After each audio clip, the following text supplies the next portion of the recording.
What's up guys, Syiler here, and we are back with another Syi-Solos, this time in Mogu'shan Vault's 10-man normal, and I basically tried to solo this raid for the Elegon Mount and the Astral Cloud Serpent, but before we can get to that we have to solo everything in between.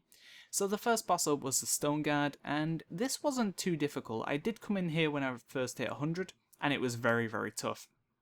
I was about 605 item level, and they destroyed me. So I went and got a bit more gear. I was about 645 during the recording of this, and I one-shot it. It became much easier.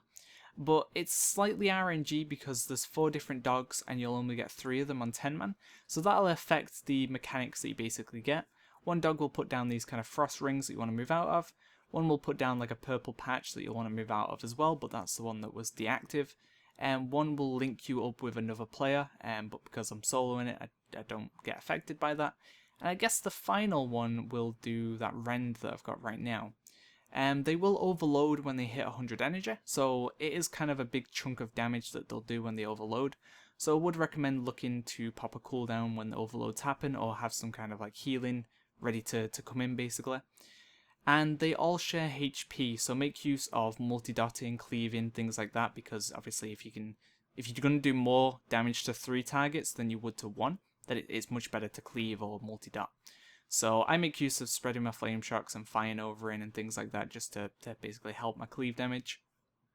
I popped my Earth Elemental hoping it would pick one of them up, but because the boss is, it won't actually taunt. So what I should have really done was used Reinforce to reduce some damage I'm taking. But for the most part, it's not too bad. I'm kiting them around the room, making sure, I'm not stood in the frost patches, and I'm basically trying to keep the frost patches grouped up as much as I can so I don't really run out of room.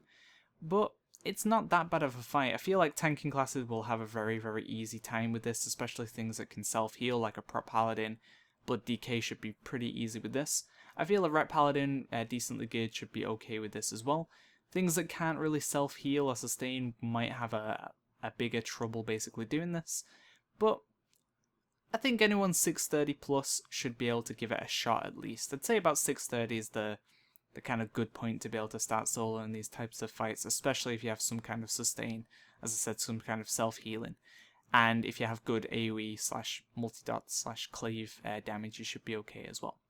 So this is the first boss down, and there's many more to go before we get to Elegon, so I'll be uploading them as well for you guys to check out. If you have any questions about anything that goes on in the fight, maybe how I handled something in particular, let me know and I'll get back to it as soon as possible. Thanks for watching guys, see ya!